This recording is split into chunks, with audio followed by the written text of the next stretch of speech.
श्री अजितदादा पवार साहेब दादा आपल्याला सोडून गेले ही गोष्ट खूपच माझ्या मनाला जरा जास्तच खटकली बरं का. म्हणून मी बरेच काही व्हिडिओ बनवले.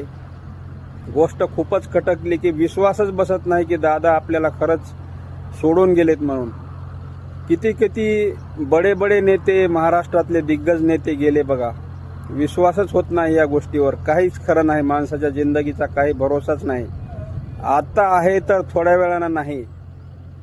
काहीच खरं नाही या जिंदगीचं माणसाच्या. ही गोष्ट खूपच दादांची जरा माझ्या मनाला जास्तच लागली. गोपीनाथरावजी मुंडे साहेब गेले, श्री प्रमोदजी महाजन गेले, श्री विलासरावजी देशमुख गेले, श्री आर पाटील आबा गेले.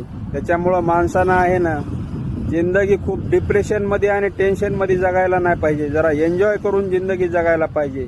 कारण की काही खरं नाही. आता आहे तर थोड्या वेळानं नाही. दादांना वाटलं असेल का की खरंच हे असं होईल माझ्यासोबत, किंवा महाराष्ट्रातल्या सुद्धा कोणाला असं वाटलं नाही की होईल असं दादांसोबत. असं कधी होऊ शकतंय असं कधी स्वप्नातही कुणी आणलं नाही आणि कुणाला वाटलं नाही. मला तर खूपच पहिल्यांदा ऐकल्याबरोबर धक्का बसला हृदयाला. खरंच वाटत नव्हती ही गोष्ट, पण ती घडली गोष्ट. ती मान्य करावं लागेल.